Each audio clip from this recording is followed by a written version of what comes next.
औंढा नागनाथ मंदिर का इतिहास और पौराणिक कथा मुख्य रूप से महाभारत काल और पांडवों से जुड़ी हुई है। अज्ञातवास और दारुका वन। महाभारत काल में जब पांडवों को 12 वर्ष का वनवास और 1 वर्ष का अज्ञातवास मिला था, तब वे घूमते हुए सह्याद्री पर्वत श्रृंखला के पास इस घने वन क्षेत्र में पहुंचे, जिसे पुराणों में दारुका वन, दारुक वन कहा गया है। अज्ञातवास के दौरान पांडवों की गायें इस क्षेत्र में चरने जाया करती थी।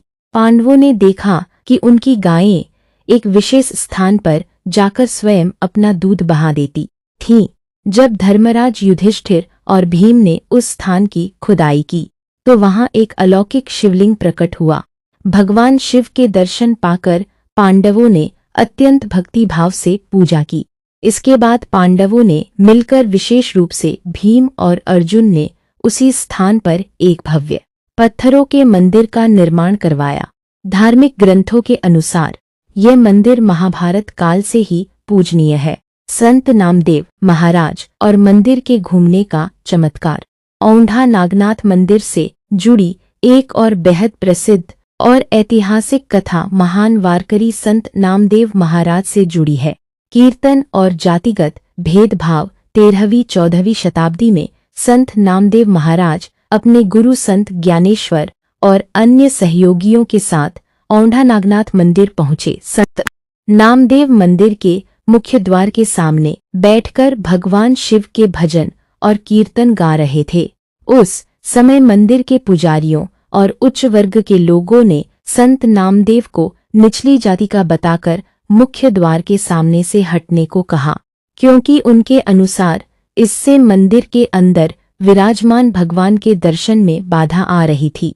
संत नामदेव बिना किसी क्रोध के शांत मन से मंदिर के पीछे की ओर पश्चिम दिशा चले गए और वहीं बैठकर भक्ति में लीन होकर कीर्तन करने लगे। उन्होंने भगवान शिव से भावुक होकर प्रार्थना की। कहा जाता है कि संत नामदेव की निश्चल और सच्ची भक्ति से प्रसन्न होकर पूरा का पूरा विशाल पत्थर का मंदिर स्वयं घूम गया और मंदिर का मुख्य द्वार गर्भगृह का मुख पूर्व से घूमकर पश्चिम दिशा में संत नामदेव के सामने आ गया। पुजारियों ने जब यह दृश्य देखा तो वे संत नामदेव के चरणों में गिर पड़े। आज भी औंढा नागनाथ मंदिर का नंदी मंदिर के पीछे स्थित है और मंदिर की संरचना इस ऐतिहासिक चमत्कार की गवाही देती है। मंदिर का इतिहास और वास्तुकला।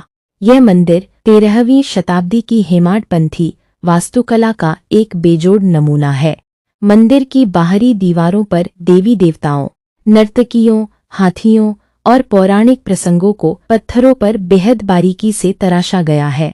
मंदिर का गर्भगृह, जहां मुख्य शिवलिंग स्थित है, जमीन के काफी नीचे स्थित है। भक्तों को संकीर्ण सीढ़ियों से नीचे उतरकर जाना पड़ता है। गर्भगृह में प्राकृतिक रूप से जल का प्रवाह बना रहता है। समय के साथ आक्रमणों से क्षतिग्रस्त हुए इस मंदिर का पुनर्निर्माण भी 18वीं शताब्दी में महारानी अहिल्याबाई होलकर ने करवाया था।